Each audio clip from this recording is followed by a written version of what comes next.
Minggu tuh inti kita jangkit. Setting dulu, ya setting semuanya, peda-peda semua. Kenanya nih healing nih, boleh salah tata healing tuh. Nih aku nemu lah. Itu lah nemu. Nah, bos sebut namanya, lu atai. Ya. Ini Bel.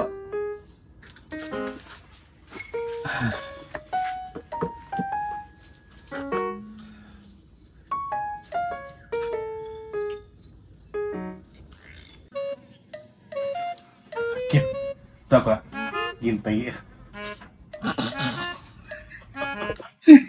Pemangsa gintai kenaan ya. Gintelin. Sedua nang ngeleseh aku. Ginti tuh tajak gamal beketu. Udah berpuluh iku, udah. Ikan tenggiri. Boleh aku ngaku. Udah apa jenamanya di situ tulis ya. Shimano. Nang sudah macam-macam. Pada hati ginti apa? Shimano.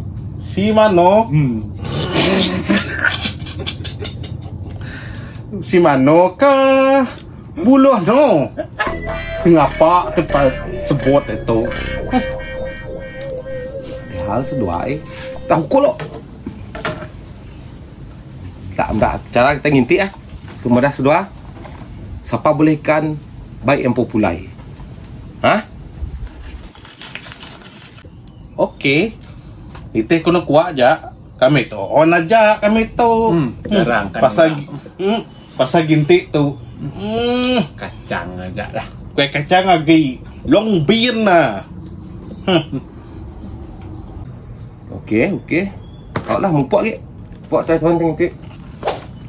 Kayak aku macam-macam, dah kau macam-macam saya dalam tu. Bau saya.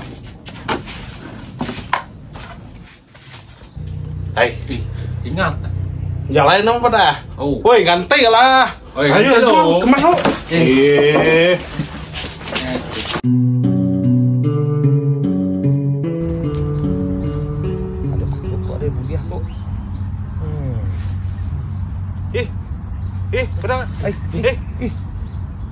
Boleh tak? Boleh.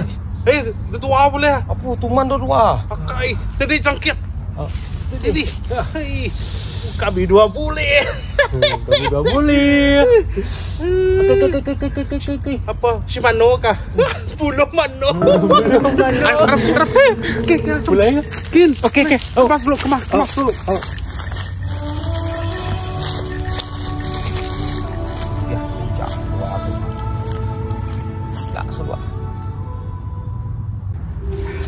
Udah boleh cangkit. Kalau aku tuh kini aku kerja buat nang tu lah. Ajuki. Berapa kilian? Kilian. Ajuki. Minum tu boleh dah. Ajuki apa lagi? Nang kuai meh. Aku bersih boleh tu ga. Aduh, sedua tu akal mama mat. Te pakai.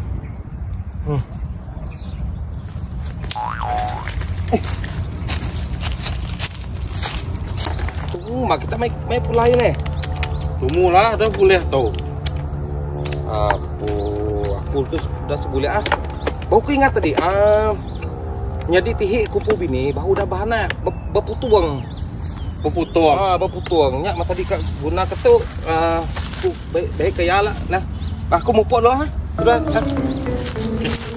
Lupa. Jelangkit. Tua tu sesahi ngintai boleh ya. Nè uleh kau mahek kaya. Kasih kaya apa? Kasih kaya. Oke kasih kayanya. Tu ada kau kasih tu pohon gegene tu. Memang ada putong tak putong lah tu. Aku kan memang pakai tu mana.